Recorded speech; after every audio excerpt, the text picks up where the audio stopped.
Es decir, si cumplieron los 8 meses, caso normal, solicita al Ministerio Público 6 meses más. Prórroga, audiencia de prórroga de investigación preparatoria. ¿Qué se debate? Pues la prórroga. ¿Qué actuaciones ha realizado el fiscal? ¿Y por qué solicita una ampliación?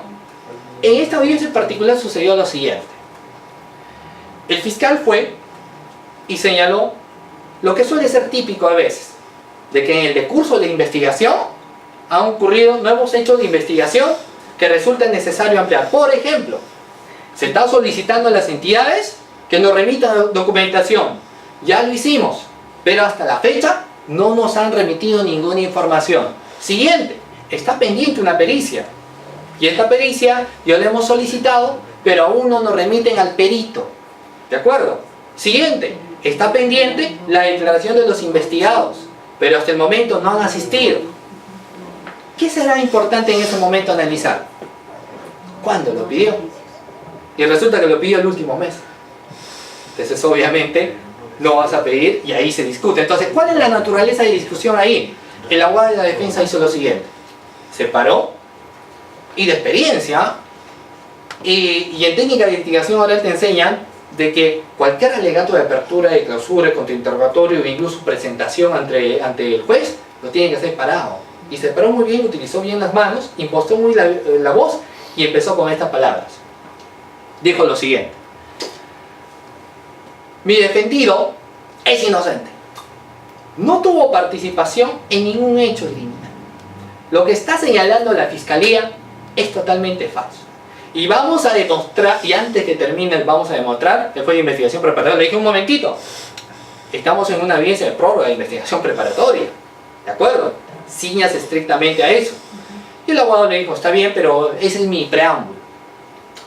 Voy a empezar. Y empezó nuevamente eso. Mi defendido no tuvo nada que participar en el proceso, porque el Ministerio Público le está imputando un hecho que jamás cometió. Y la jueza, un momentito, señor abogado, ¿ustedes saben en qué audiencia estamos?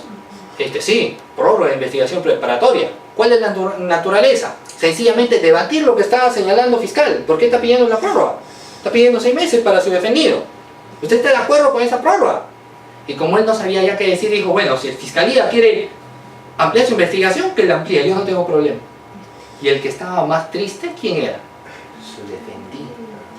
Ustedes se han dado cuenta que a veces en un caso, el que sabe más incluso es la persona que está investigando.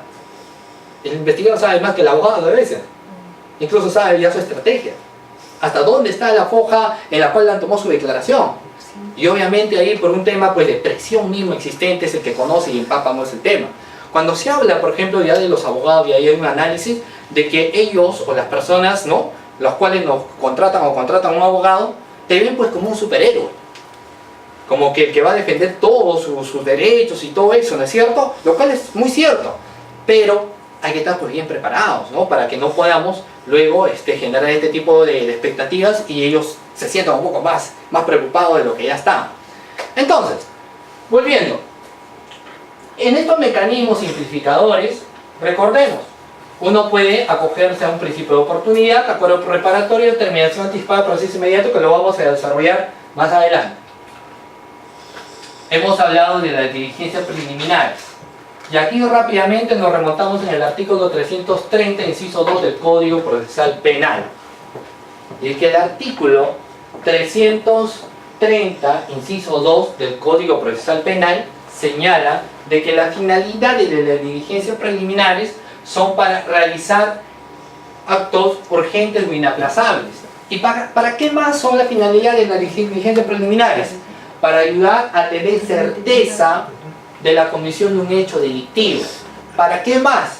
Para identificar al presunto autor de este hecho delictivo. ¿Para qué más? Para ver quién es la persona que ha sido agraviada o la entidad que ha sido agraviada. Lo que se hace en diligencias preliminares no se repite en investigación preparatoria, dice la teoría. La práctica es lo contrario. ¿Ya? Correcto. ¿Por qué? Porque si se toma, por ejemplo, una declaración a un investigado en diligencias preliminares, no se le volverá a citar en investigación preparatoria si es que no se solicita previo la ampliación. O sea, en la disposición tiene que decir ampliación de investigación preparatoria.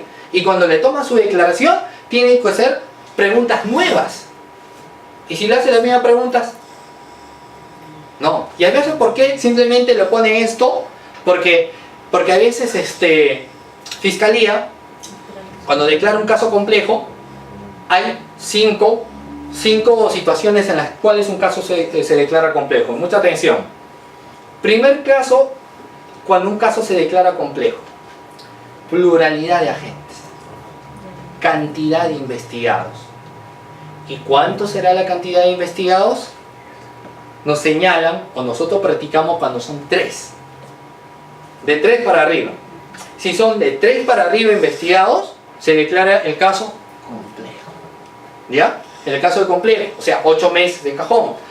¿Cuándo más se declara un caso complejo? Lo que manifesté al inicio, un delito de colusión, quiero probar la concertación y necesito hacer un requerimiento de levantamiento del secreto de las comunicaciones. ¿Qué significa? De que el caso será complejo también cuando se haga un requerimiento de levantamiento de comunicaciones o un requerimiento bancario, el levantamiento del secreto bancario. En caso de requerimiento o la preparación de la misma, también es un caso declarado complejo.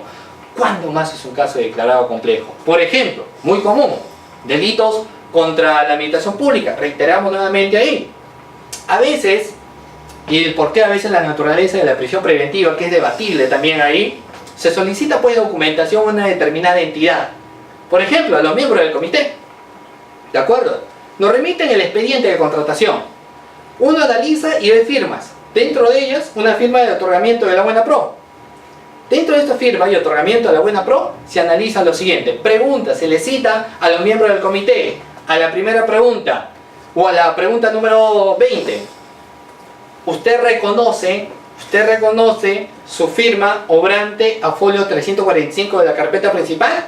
Y la persona te dice, esa no es mi firma. Eso no es mi firma, ni mi rúbrica, ni nada. ¿Qué es lo que tendríamos que hacer en ese caso? No es su firma. ¿Qué hacemos? Puede ser que sí sea o no sea. Tenemos que hacer necesariamente una pericia. Y esta pericia, claro, una pericia grafotécnica, cuando se hace una pericia y se solicita una pericia, también en caso de declarado complejo. O sea, ya es el tercero, ¿ya? Cuando también se necesita hacer una pericia contable, grafotécnica, ¿de acuerdo? Necesariamente el caso puede ser declarado complejo. ¿Cuándo más? Caso Odebrecht. ¿Dónde se encuentra el colaborador eficaz? Brasil. Fiscalía. ¿Tiene que viajar a Brasil, sí o no? Sí. Entonces, cuando se requiera de viajes, por ejemplo, al exterior, o no solamente al exterior, al interior también, el caso se declara complejo. Y es el cuarto supuesto de declaración de un caso complejo. El quinto, cuando hay que realizar, pues, abundantes diligencias. Por ejemplo, casi esto va de la mano de todos, porque se puede tomar, si son pluralidad de agentes, se va a tomar, digamos, 5, se va a tener que tomar 5 declaraciones, aparte de las declaraciones testimoniales, aparte de la solicitud de documentos. Entonces, varios actos de investigación es un caso declarado complejo. ¿Qué es lo que tiene que hacer en ese sentido, digamos, un abogado? Ver si Fiscalía declaró el caso complejo, realmente amerita declararlo complejo, ¿no? Caso complejo, ¿cuántas investigaciones? Una declaración. ¿A quién? Un testigo. ¿Debería ser declarado complejo? No.